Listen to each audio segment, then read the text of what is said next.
नमस्कार दोस्तों, स्वागत है आप सभी का डे सिबल में। आज के वीडियो में हम लोग डिस्कस करेंगे यूपी टेट 2023 के लिए सीडीपी का प्रीवियस ईयर क्वेश्चन पेपर फरवरी 2016 का। ठीक है, पूरा पेपर हम लोग इस वीडियो में डिस्कस करने वाले हैं। 2011 से 2021 तक के सभी क्वेश्चन पेपर हम लोग डिस्कस करेंगे और आज जो डिस्कस करने जा रहे हैं ये है फरवरी 2016 का। पूरे 30 क्वेश्चन होंगे।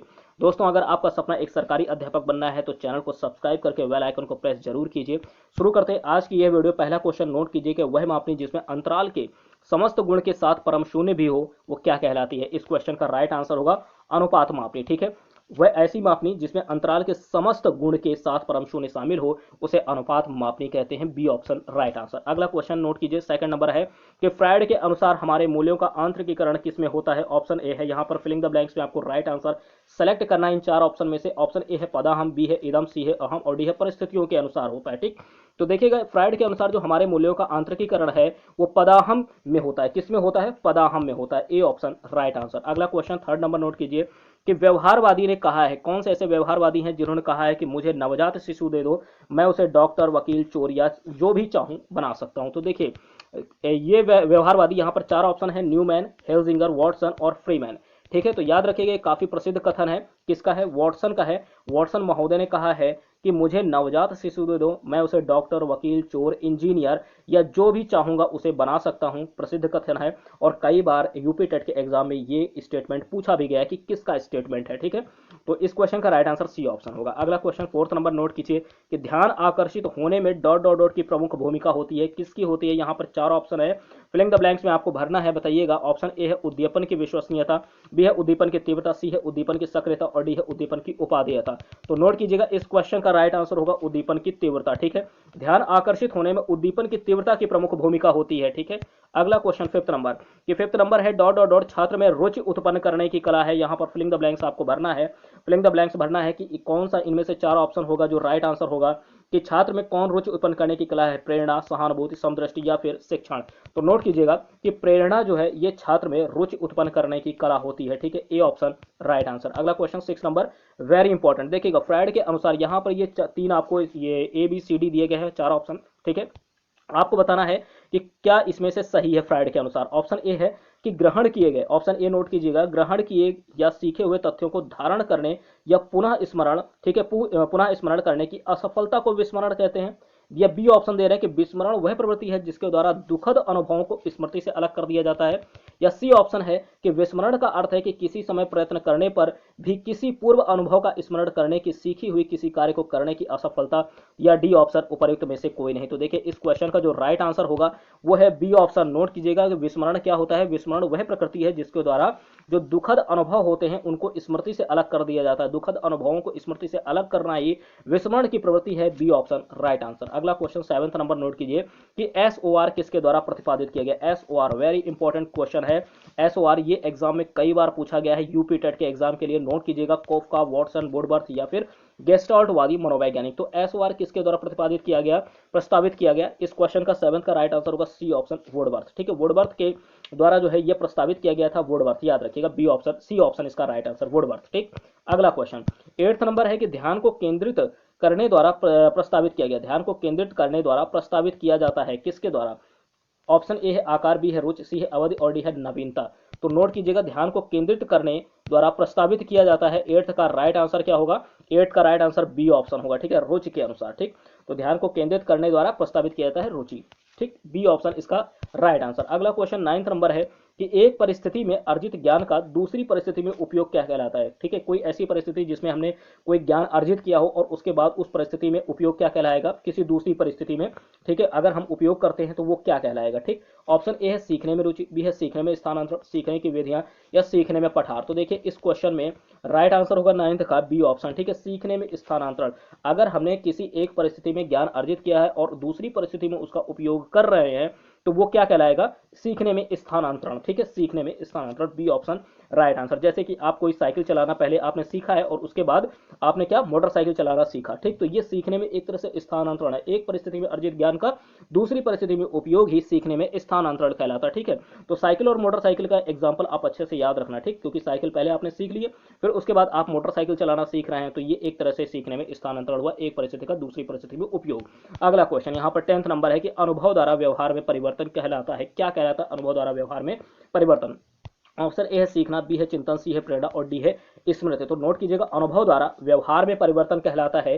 10th का राइट आंसर ए ऑप्शन होगा सीखना। अनुभव द्वारा व्यवहार में परिवर्तन सीखना कहलाता है, ठीक है, ए ऑप्शन इसका राइट आंसर। अगला क्वेश्चन 11th नंबर है कि सांख्यिकी में वह रेखा चित्र जिसमें आवृत्तियों को स्तंभों द्वारा प्रदर्शित किया जाता है क्या कहलाता है, ठीक है। तो सांख्यिकी में वह रेखा चित्र, ऑप्शन ए है संचयी आवृत्ति, बी है स्तंभाकृति, सी है आवृत्ति बहुभुज या फिर डी है रेखा चित्र। 11th का राइट आंसर होगा बी ऑप्शन। नोट कीजिएगा कि सांख्यिकी में वह रेखा चित्र जिसमें आवृत्तियों को स्तंभों द्वारा प्रदर्शित किया जाता है वो स्तंभाकृति होगा, ठीक है। देखिए कहा जा रहा है ना कि स्तंभों द्वारा, तो यहीं से पकड़ लीजिए इसका राइट आंसर क्या होगा कि स्तंभों द्वारा पहले ही बोला जा रहा तो स्तंभाकृति होगी, ठीक, बी ऑप्शन राइट आंसर। अगला क्वेश्चन 12 नंबर कि विकास की किस अवस्था में बुद्धि का अधिकतम विकास होता है। विकास की ऐसी कौन सी अवस्था है जिसमें बुद्धि का अधिकतम विकास होता है। ऑप्शन ए है प्रौढ़ावस्था, बी है बाल्यावस्था, सी है शैशवावस्था और डी है, नोट कीजिए, किशोरावस्था। तो 12 क्वेश्चन का राइट आंसर होगा 12 का डी ऑप्शन। क्या होगा, किशोरावस्था। किशोरावस्था एक ऐसी अवस्था है जिसमें बुद्धि का, नोट कीजिएगा, सबसे ज्यादा बुद्धि का अधिकतम विकास होता है। बी ऑप्शन इसका, सॉरी डी ऑप्शन, ठीक है, डी किशोरावस्था, डी ऑप्शन नोट कीजिएगा, डी ऑप्शन किशोरावस्था राइट आंसर। अगला क्वेश्चन 13 नंबर, शिशु का अधिकांश व्यवहार आधारित होता है, किस पर आधारित होता है, वास्तविकता पर, मूल प्रवृत्ति पर, ध्यान पर या नैतिकता पर। तो नोट कीजिए, नैतिकता तो बिल्कुल नहीं होगा, ठीक है, ध्यान पर भी नहीं होगा, वास्तविकता पर भी नहीं होगा। नोट कीजिए, शिशु का अधिकांश व्यवहार निर्धारित होता है या आधारित होता है किस पर, मूल प्रवृत्ति पर, ठीक है। शिशु का जो अधिकांश व्यवहार है वो मूल प्रवृत्त्यात्मक होता है। बी ऑप्शन 13 का राइट आंसर होगा। अगला क्वेश्चन 14 नंबर, नोट कीजिए कि अंतर्दृष्टि या सूझ द्वारा सीखने के सिद्धांत में कोहलर ने प्रयोग किया था, किसका प्रयोग किया था। तो देखिए चूहों पर, बिल्ली पर, ठीक है, चूहों पर, बिल्ली पर, या तो इस क्वेश्चन में ऑप्शन देखिएगा चूहों पर, बिल्ली पर, वनमानुषों पर या कुत्ते पर। तो यहाँ पर एक देखिए, मैं आपको यहाँ पर 4 लाइनें बताऊंगा, ठीक है। अगर आपने इन 4 लाइनों को याद रखा है एग्जाम हॉल में तो कोई भी गड़बड़ नहीं होगी, ठीक है। तो देखिए सबसे पहले हम इसका राइट आंसर जान लेते हैं। इसका राइट आंसर हो गया क्योंकि अंतर्दृष्टि सूझ द्वारा सीखने के सिद्धांत में कोहलर ने ना तो चूहों पर प्रयोग किया, न ही बिल्ली पर, न ही कुत्ते पर, इन्होंने वनमानुषों पर प्रयोग किया था। सी ऑप्शन राइट आंसर, ठीक। तो देखिए इसमें आप लोगों को ऐसे याद रखना है कि पावलाव का कुत्ता दौड़ा थॉर्नडाइक की बिल्ली पर, ठीक है। यहाँ पर आपको आगे मैं जो है यहाँ लिख दे रहा हूँ, यहाँ नोट कीजिएगा कि पावलाव का कुत्ता दौड़ा, ठीक है, पावलाव का कुत्ता दौड़ा, ठीक है, लिख लिया ना। आगे लिखिए थॉर्नडाइक की बिल्ली पर, थॉर्नडाइक की बिल्ली पर, और स्किनर का चूहा कूदा कोहलर के चिंपैंजी पर, ठीक है। स्किनर का चूहा कूदा कोहलर के चिंपैंजी पर, स्किनर का चूहा, ठीक, स्किनर ने चूहे पर प्रयोग किया था ना, कोहलर के चिंपैंजी पर, कोहलर के चिंपैंजी पर, ठीक है। तो कोहलर ने चिंपैंजी या फिर वनमानुष, दोनों में से कोई एक आता है, आप वहां पर कोई भी लगा सकते हैं, ठीक है। देखिए दोनों में से कोई एक ही आएगा, या तो वनमानुष पूछा जाएगा या वनमानुष के प्लेस पर चिंपैंजी दे देंगे, ठीक है। क्या दे देंगे, चिंपैंजी, दोनों में से कोई एक दे देंगे ऑप्शन। और चिंपैंजी का अगर नाम पूछते हैं तो आप सुल्तान बताएंगे, क्या बताएंगे, सुल्तान, ठीक है। और कितने थे यहाँ पर जो वनमानुष प्रयोग किए गए थे, तो उसमें 6 थे, ठीक है, कितने, 6 थे। तो देखिए फिर से एक बार बोल रहा हूं कि पावलाव का कुत्ता दौड़ा थॉर्नडाइक की बिल्ली पर, स्किनर का चूहा कूदा कोहलर के चिंपैंजी पर। अगर आपने ये 4 लाइन याद कर ली, ठीक है, पावलाव का कुत्ता मतलब पावलाव ने किस पर प्रयोग किया, कुत्ते पर प्रयोग किया, ठीक है। और पावलाव का कुत्ता दौड़ा थॉर्नडाइक ने किस पर प्रयोग किया था, थॉर्नडाइक ने बिल्ली पर किया था, स्किनर ने चूहे पर किया था। और रही बात कोहलर की, तो इन्होंने वनमानुष या चिंपैंजी, आप इनमें से कोई भी ऑप्शन में हो राइट आंसर आप सेलेक्ट कर सकते हैं। अगला क्वेश्चन देखिएगा कि यह आवश्यक नहीं है कि उच्च बुद्धि लब्धि वाले बच्चे डॉट डॉट में भी उच्च हों, किसमें उच्च होंगे। ऑप्शन है विश्लेषण करने में, सी है सृजनशीलता में, सी है अच्छे अंक प्राप्त करने में या अध्ययन में। तो 15 का राइट आंसर नोट कीजिए, 15 का राइट आंसर होगा बी ऑप्शन। क्या होगा, बी ऑप्शन होगा इसका, ठीक है। 15 का कि यह आवश्यक नहीं कि उच्च बुद्धि लब्धि वाले बच्चे सृजनशीलता में भी उच्च होंगे, ऐसा नहीं है कि वो सृजनशीलता में भी उच्च होंगे, ठीक है। तो इस क्वेश्चन का राइट आंसर आपका बी ऑप्शन होगा। अगला क्वेश्चन 16 नंबर कि अधिगम में डॉट डॉट डॉट ने प्रभावों का नियम दिया था, किसने दिया था, प्रभाव का नियम, ठीक है। ये भी इंपॉर्टेंट है, कई बार एग्जाम में आ चुका, थॉर्नडाइक ने दिया, स्किनर ने दिया, वॉटसन ने दिया या पावलाव ने दिया, ठीक। तो देखिएगा इस क्वेश्चन का राइट आंसर होगा, देखिए 16 में आपका राइट आंसर स्किनर हो नहीं सकता, ठीक है, वॉटसन नहीं होगा, पावलाव नहीं होगा, थॉर्नडाइक। थॉर्नडाइक ने प्रभाव का नियम दिया है, किसने दिया है, थॉर्नडाइक ने। 16 का राइट आंसर ए ऑप्शन होगा, थॉर्नडाइक, ठीक। अगला क्वेश्चन, अगला है, नोट कीजिए, निम्न में से किस विधि का उपयोग स्मृति के मापन के लिए नहीं किया जाता है। इंपॉर्टेंट पॉइंट है कि यहां पर आपसे कहा जा रहा है कि नहीं किया जाता है, ठीक। तो किस विधि का उपयोग स्मृति के मापन के लिए नहीं किया जाता है। तो ऑप्शन ए आपके पास है पहचान विधि, बी है पुनः सीखना विधि, सी है तार्किक विधि और डी है प्रत्याहान विधि, ठीक। तो 17 का राइट आंसर नोट कीजिए, 17 का राइट आंसर सी ऑप्शन होगा तार्किक विधि, ठीक। तो याद रखिएगा, तार्किक विधि का उपयोग स्मृति के मापन के लिए नहीं किया जाता है। ठीक, तार्किक विधि का उपयोग स्मृति के मापन के लिए नहीं किया जाता है। ठीक, आपको बताना था कि कौन सा ऑप्शन इसमें से नहीं होगा, तो जो नहीं होगा वही राइट आंसर है, तो सी ऑप्शन नहीं होगा। तार्किक विधि से नहीं किया जाता। पहचान विधि, पुनः सीखना विधि और प्रत्याहार विधि इनके द्वारा किया जाता है, लेकिन तार्किक विधि के द्वारा नहीं किया जाता है। ठीक, सी ऑप्शन आपका राइट आंसर होगा। अगला क्वेश्चन 18 नंबर, प्रासंगिक अंतर्बोध परीक्षण। ठीक है, देखिए टीएटी का विकास डॉट डॉट डॉट द्वारा किया गया था। इसका अगर आपसे इंग्लिश में फुल फॉर्म पूछे तो थीमेटिक अपरसेप्शन टेस्ट बताइएगा। प्रासंगिक अंतर्बोध परीक्षण, टीएटी, ठीक, थीमेटिक अपरसेप्शन टेस्ट, याद रखिएगा, थीमेटिक अपरसेप्शन टेस्ट अगर फुल फॉर्म पूछा जाता है। मैंने कई बार बोला थीमेटिक अपरसेप्शन टेस्ट। तो देखिए अब ये आपसे कहा जा रहा है कि किस विकास जो है डॉट डॉट डॉट द्वारा किया गया। कि यहाँ पर आपको यहाँ पर 4 ऑप्शन दिए हैं, राइट आंसर आपको बताना। बी है मर्रे, सी है बी है बैलक, सी है साइमन और डी है होल्ट्समैन। तो नोट कीजिएगा, प्रासंगिक अंतर्बोध परीक्षण टीएटी जो थीमेटिक अपरसेप्शन टेस्ट है, इसका जो है विकास किसने किया था। 18 का राइट आंसर ए ऑप्शन होगा। ठीक, मॉर्गन व मुर्रे। ठीक है, यहाँ पर मरे लिखा है, मॉर्गन या मुर्रे। ठीक, इसको सही कर लीजिएगा। यहाँ पर ऐसे लिखा है, मॉर्गन भी आ सकता है ऑप्शन में, मॉर्गन और मुर्रे। ठीक है, मॉर्गन और मुर्रे। ठीक, मॉर्गन और मुर्रे। ठीक, मुर्रे। यहाँ पर एक मिनट इसको सही कर देते हैं। ठीक, ये टाइपिंग में थोड़ा सा मिस्टेक हो गई। टाइपिंग में ये माँ में छोटे ऊ की मात्रा और ये ऊपर रे। ठीक, मुर्रे ऐसे होगा। ठीक है, ऐसे कर लेना। अगला question, A option right answer. अगला है कि मनोवैज्ञानिक का शिक्षा के क्षेत्र में सबसे बड़ा योगदान है। किस मनोवैज्ञानिक का शिक्षा के क्षेत्र में सबसे बड़ा योगदान है। क्या क्रिया केंद्रित शिक्षा, शिक्षक केंद्रित शिक्षा, या बाल केंद्रित शिक्षा, या विषय केंद्रित शिक्षा। 19 का राइट आंसर होगा। देखिए जब भी इस तरीके से कौन सा केंद्रित होगा, क्रिया पूछा जाए या शिक्षक दिया जाए, ठीक है, ये भी कट जाएगा, विषय भी कट जाएगा। देखिए जब भी आपसे पूछा जाए इस तरीके से कौन केंद्रित, मतलब कि आपको ऑप्शन दे दिया जाए कि क्रिया केंद्रित शिक्षा, बाल केंद्रित, विषय केंद्रित, शिक्षक केंद्रित, तो यहाँ पर सबसे ज्यादा जो राइट आंसर होगा, सुटेबल आंसर होगा, वो होता है बाल केंद्रित शिक्षा। क्या होता है, बाल केंद्रित। ठीक है, बालक को केंद्र में रख करके शिक्षा दिया जाएगा। ठीक है, सी ऑप्शन आपका राइट आंसर। तो क्रिया, शिक्षक या विषय जो भी होंगे सब गलत हो जाएंगे, केवल बाल केंद्रित शिक्षा ही यही राइट आंसर सेलेक्ट करनी है आपको। ठीक, अगला क्वेश्चन 20 नंबर, निम्नलिखित में से कौन सा वृद्धि और विकास के सिद्धांतों से संबंधित नहीं है। कौन सा वृद्धि और विकास के सिद्धांतों से संबंधित नहीं है। ऑप्शन ए है वर्गीकरण का सिद्धांत, बी है वैयक्तिकता का सिद्धांत, सी है निरंतरता का सिद्धांत और डी है समन्वय का सिद्धांत। 20 का राइट आंसर नोट कीजिए, ए ऑप्शन होगा। तो यहाँ पर वर्गीकरण का सिद्धांत, ठीक है, वर्गीकरण का सिद्धांत ये जो है विकास के सिद्धांतों से संबंधित नहीं है। इस क्वेश्चन का राइट आंसर ए ऑप्शन होगा। अगला क्वेश्चन 21 नंबर नोट कीजिए कि कक्षा शिक्षण में पाठ प्रस्तावना सोपान सीखने के किस नियम पर आधारित है। ऑप्शन ए है साहचर्य नियम, बी है तत्परता नियम, सी है सादृश्यता नियम और डी है प्रभाव का नियम। तो याद रखिएगा, कक्षा शिक्षण में पाठ प्रस्तावना सोपान ये जो है 21 का राइट आंसर होगा, बी ऑप्शन, तत्परता के नियम पर आधारित है। किसके नियम पर, यहाँ पर 21 का राइट आंसर बी ऑप्शन होगा, तत्परता के नियम पर आधारित है। ठीक, बी ऑप्शन राइट आंसर। अगला क्वेश्चन 22 नंबर देखते हैं कि संप्रत्यय निर्माण के प्रथम सोपान क्या है। संप्रत्यय निर्माण के प्रथम सोपान क्या है। ऑप्शन ए नोट कीजिएगा, ऑप्शन ए है पृथक्करण, बी है सामान्यीकरण, सी है प्रत्यक्षीकरण और डी है विभेदीकरण। तो संप्रत्यय निर्माण के प्रथम सोपान है, इस 22 का राइट आंसर होगा, सी ऑप्शन प्रत्यक्षीकरण। क्या होगा, प्रत्यक्षीकरण, सी ऑप्शन राइट आंसर। अगला क्वेश्चन 23 नंबर कि प्रेक्षणात्मक अधिगम संप्रत्यय डॉट डॉट डॉट द्वारा दिया गया था। किसके द्वारा दिया गया था।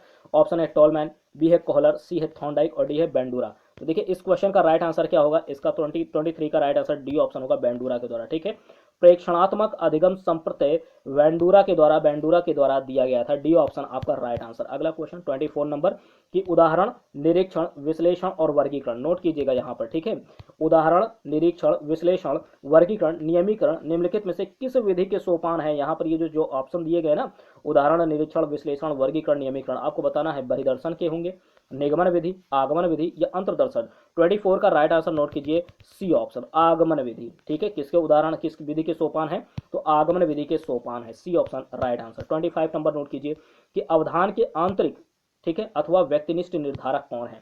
तो अवधान के आंतरिक अथवा व्यक्तिनिष्ठ निर्धारक ऑप्शन ए है, देखिए प्रकाश, ध्वनि, गंध, बी है रुचि, लक्ष्य, अभिवृत्ति, सी है पुरस्कार, यहाँ पर दंड, ठीक, दंड और प्रोत्साहन, सी है उद्दीपन, वस्तु, प्रविधि।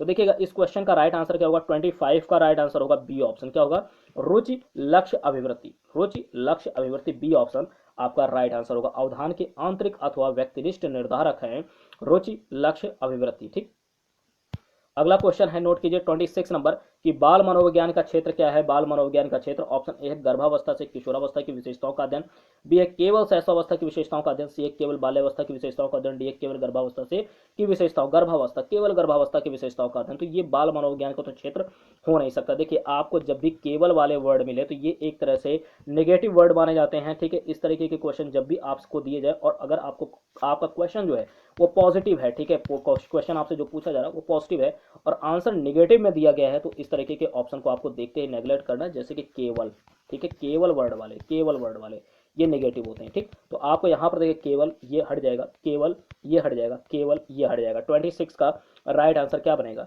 ए ऑप्शन बनेगा, ठीक है। गर्भावस्था से किशोरावस्था की विशेषताओं का अध्ययन, ए ऑप्शन राइट आंसर होगा। केवल केवल केवल वाले आप तुरंत कट कर देंगे, ठीक है, क्योंकि ये निगेटिव होते हैं। तो ए ऑप्शन आपका राइट आंसर, ठीक है। तो यहाँ पर इसलिए भी कट किया जाएगा कि केवल शैशवावस्था की विशेषताओं का अध्ययन ही बाल मनोविज्ञान क्षेत्र नहीं है। आप इस तरह से भी यहाँ पर गैस कर सकते हैं। अब केवल बाल्यावस्था की विशेषताओं का अगर अध्ययन करते हैं तो वो बाल मनोविज्ञान क्षेत्र है, ये भी नहीं होगा। केवल गर्भावस्था की विशेषताओं, तो ऐसा नहीं हो सकता, ठीक है। तो इसमें देखिए बात की जा रही जिसमें सब संपूर्ण हो, यानी गर्भावस्था से किशोरावस्था, ठीक, गर्भावस्था के दौरान से लेकर के किशोरावस्था के समय तक की जो है विशेषताएं होती हैं, इनका अध्ययन जो होता है वो बाल मनोविज्ञान का क्षेत्र होता है। अगला क्वेश्चन 27 नंबर, देखिए काफी इंपॉर्टेंट है कि वह अवस्था जो कि माता के 21वें गुण, ठीक है, गुणसूत्र जोड़े के अलग ना हो पाने के कारण होती है, कहलाती क्या कहलाती है।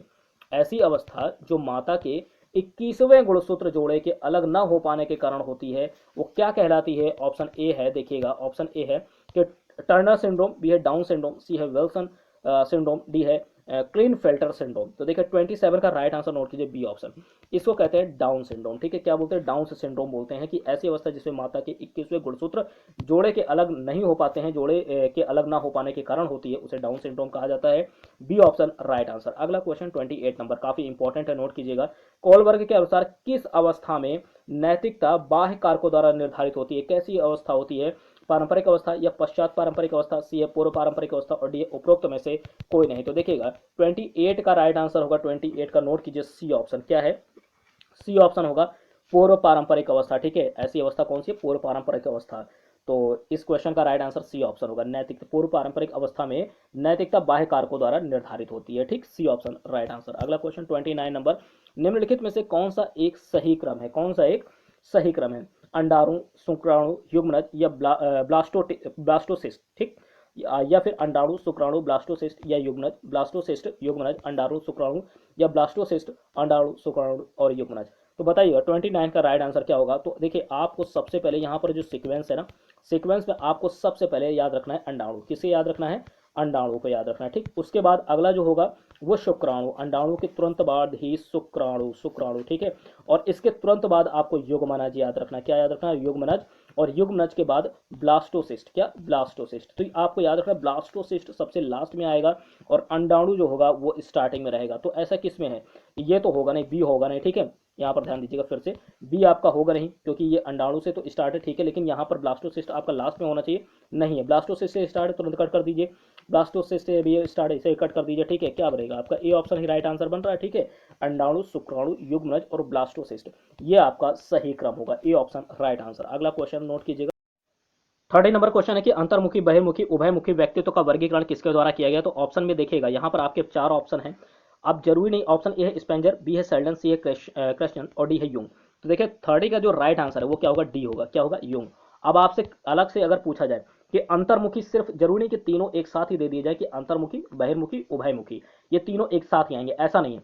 हो सकता है सिर्फ आपसे यही पूछ लिया जाए कि अंतर्मुखी व्यक्तित्व का वर्गीकरण निम्न में से किसके द्वारा दिया गया, ठीक है। तो भी राइट आंसर आपका यूंग होगा। आपसे कहा जाए कि बहिर्मुखी व्यक्तित्व का वर्गीकरण किसने किया निम्न में से, यूंग। या उभयमुखी व्यक्तित्व का वर्गीकरण किसने किया, यूंग, ठीक। तो तीनों में से अगर आपसे अलग अलग पूछा जाता है तो भी आपका राइट आंसर यूंग ही आएगा, ठीक है। कहीं कहीं जुंग भी लिखा मिलेगा, तो आपको याद रखना है डी ऑप्शन राइट आंसर होगा, ठीक। तो ये 30 क्वेश्चन आपने इनमें से कोई भी आए, तीनों एक साथ या अलग अलग, राइट आंसर यूंग ही होगा, ठीक। अब ये आपके 30 क्वेश्चन पूरे कंप्लीट हो गए, ठीक है। 30 क्वेश्चन आपने पीवाईक्यू से सॉल्व किया। कितने क्वेश्चन आपके सही हुए, कमेंट बॉक्स में आप लोग यहाँ पर कमेंट जरूर कीजिएगा कि कितने आपके सही हुए, ठीक। कम से कम आपके 20 तो सही होने ही चाहिए, ठीक, 20 सही होने चाहिए। अगर फिर भी कम है तो आपको अभी थोड़ी सी मेहनत करनी है। जितने भी प्रैक्टिस सेट हमारे चैनल पर अवेलेबल हैं सभी के सभी आप लोग उसे सॉल्व कीजिए, ठीक है। काफ़ी प्रैक्टिस सेट है, इतने प्रैक्टिस सेट है कि अगर आप इतना सॉल्व कर लेते हैं ना, सीडीपी प्रैक्टिस सेट के नाम से प्लेलिस्ट है, इसको कंप्लीटली वॉच कर लीजिए। यहाँ से आपने सभी प्रैक्टिस सेट सॉल्व कर लिए ना, तो सीडीपी पूरी आपकी कंप्लीटली तैयार हो जाएगी। और जो प्रीवियस ईयर क्वेश्चन पेपर है काफ़ी इंपॉर्टेंट है, ठीक है। प्रीवियस ईयर क्वेश्चन पेपर तो सर जरूर सॉल्व करने हैं आपको, तो अपनी तैयारी लगातार करते रहिए।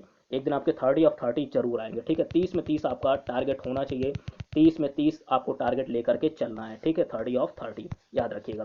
तो अगर आपको ये वीडियो पसंद आती है तो लाइक कीजिए, शेयर कीजिए, और अगर आप चैनल पर नए हैं, पहली बार हैं, तो चैनल को सब्सक्राइब जरूर कीजिए और बेल आइकन को प्रेस कर लीजिए, ठीक है।